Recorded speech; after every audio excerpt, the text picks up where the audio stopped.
ये लड़के इसे घर से बुला के ले गए थे जंगल। क्या वो चल घूमने चल रहा है और इसके लड़के को झगड़े में गोली मारी इसके 5। एक सीने पे लगी हुई है, एक 2 कमर पे लगी हुई है, एक 2 पिछाड़े पे लगी हुई है। गांव की लड़की मोहम्मद फारूक को घर से ले गए, चलो कहीं घूम के आएंगे, और वहां जाकर एक के बाद एक लगभग 5 गोलियां मोहम्मद फारूक के शरीर में उतार दी। बिजनौर से ऐसा हत्याकांड सामने आया जिसकी कहानी सुनकर लोगों के रोंगटे खड़े हो गए। बिजनौर के गांव रामपुर आशा में बीती शाम कुछ किसान खेत पर काम कर रहे थे। अब अचानक से गोलियों की आवाज आने लगी। लोगों में हड़कंप मच गया। फिर देखा कि 2 लोग बाइक से तेज स्पीड में जाते दिखाई दिए। तुरंत इस बारे में पुलिस को जानकारी दी गई। मौके पर पुलिस फोर्स पहुंची तो देखा कि जहां से गोलियों की आवाज आ रही थी वहां पर एक व्यक्ति खून से लथपथ पड़ा था, जिस पर कई गोलियों के निशान पाए गए। यहाँ पर आकर हमने देखा तो एक व्यक्ति है, उसका शव है, उसे गोली लगी है और संभवतः उसकी गोली मारकर हत्या की गई है।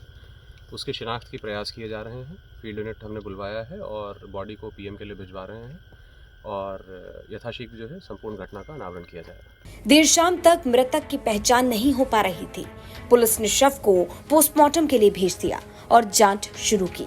अगली सुबह जाकर मृतक की पहचान किरतपुर के रहने वाले मोहम्मद फारूक के तौर पर हुई। मृतक फारूक के परिजनों से संपर्क किया गया तो पता चला कि मोहल्ले के ही 2 लोग उसको घर से बुला ले गए थे। ये लड़के इसे घर से बुला के ले गए थे जंगल। क्या वो चल घूमने चल रहा है। वहाँ जाके पता नहीं इनमें क्या झगड़ा हुआ है।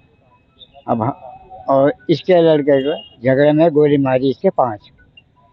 एक सीने पे लगी हुई है, एक 2 कमर पे लगी हुई है, एक 2 पिछाड़े पे लगी हुई है। गोली मारने वाले लोग कहाँ के हैं? वहाँ के है, पड़ोस के है अपने। मृतक मोहम्मद फारूक के परिजनों की माने तो फारूक को 5 गोलियां मारी गई। अब सवाल उठा, आखिर उसकी हत्या क्यों की गई? ताबड़तोड़ एक के बाद एक इतनी गोलियों से भूना गया। आखिर रंजिश क्या थी? इस हत्याकांड के पीछे असली वजह क्या है? असली कहानी क्या है? ऐसे में आपको बता दें कि अभी तक इस हत्याकांड का कारण सामने नहीं आया है। हालांकि पुलिस हत्याकांड के आरोपियों की तलाश में जुटी है। वहीं हत्याकांड के बाद परिवार में कोहराम मचा है और खुलेआम इस हत्याकांड के बाद पूरे इलाके में दहशत फैल गई है। बिजनौर से संजीव शर्मा की रिपोर्ट, यूपी तक।